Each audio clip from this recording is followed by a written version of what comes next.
ایک سنسان گاؤں کے قریب جنگل کے کنارے ایک غریب عورت زینب اپنی چھوٹی بچی کے ساتھ رہتی تھی۔ اس کا شوہر فوت ہو چکا تھا اور وہ لکڑیاں کاٹ کر گزارا کرتی تھی۔ زینب کے گھر کے قریب ایک قدیم درخت تھا جس پر ایک عجیب و غریب بندر رہتا تھا۔ گاؤں کے لوگ کہتے تھے کہ وہ بندر عام نہیں بلکہ کسی آسیب کا سایہ ہے۔ زینب اکثر اس بندر کو گھورتے ہوئے محسوس کرتی جیسے وہ اس پر نظر رکھے ہوئے ہو، لیکن وہ ہمیشہ اسے ایک عام جانور سمجھ کر نظر انداز کر دیتی۔ ایک رات زینب نے خواب میں ایک عجیب سایہ دیکھا جو کہہ رہا تھا، یہ بندر کوئی عام جانور نہیں، اس سے بچو۔ زینب ہڑبڑا کر جاگ گئی۔ اگلے دن زینب نے دیکھا کہ اس کی لکڑیاں غائب تھیں اور وہ بندر اس کے دروازے پر بیٹھا مسکرا رہا تھا۔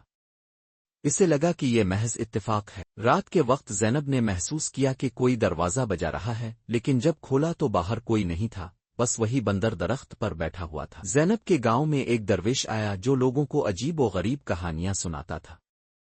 اس نے کہا، یہ بندر صدیوں پرانا راز رکھتا ہے۔ زینب نے درویش سے اس بندر کے بارے میں پوچھا تو اس نے کہا کہ وہ درخت کسی بدرو کا مسکن تھا اور شاید وہ بندر عام نہیں تھا۔ اگلے دن زینب نے بندر کو اپنی بچی کے کھلونے چوری کرتے دیکھا۔ وہ غصے میں آ گئی اور ایک لکڑی اٹھا کر اسے مارنے دوڑی۔ جیسے ہی زینب نے بندر کو مارنے کی کوشش کی، وہ اچانک ہوا میں غائب ہو گیا۔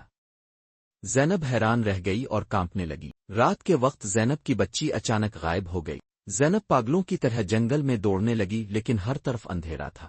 زینب کو اچانک درخت کے قریب وہی بندر نظر آیا، لیکن اب وہ ہنسا نہیں بلکہ اس کی آنکھوں میں سرخ چمک تھی۔ بندر کے پیچھے ایک سایہ نمودار ہوا اور گہری آواز میں بولا، تم نے مجھ پر ہاتھ اٹھایا، اب تمہاری سزا شروع ہوتی ہے۔ زینب خوف سے لرزنے لگی۔ وہ چلائی، میری بچی کو چھوڑ دو، لیکن وہ سایہ ہنستا رہا اور بندر اس کے گرد چکر لگانے لگا۔ زینب نے درویش کو بلایا اور ساری کہانی سنائی۔ درویش نے کہا، یہ سایہ بدلہ لے رہا ہے مگر امید ابھی باقی ہے۔ درویش نے زینب کو ایک مقدس تعویذ دیا اور کہا کہ اسے درخت کے نیچے دفن کرو ورنہ بندر کبھی پیچھا نہیں چھوڑے گا۔ زینب نے جیسے ہی تعویذ درخت کے نیچے دفن کیا، بندر زور سے چیخا اور درخت ہلنے لگا جیسے کوئی طاقت اندر سے نکل رہی ہو۔ اچانک وہ سایہ ایک بھیانک صورت میں ظاہر ہوا اور بولا، یہ میرا گھر تھا، تم نے اسے برباد کر دیا۔ زینب ہمت کر کے بولی، میری بچی کہاں ہے؟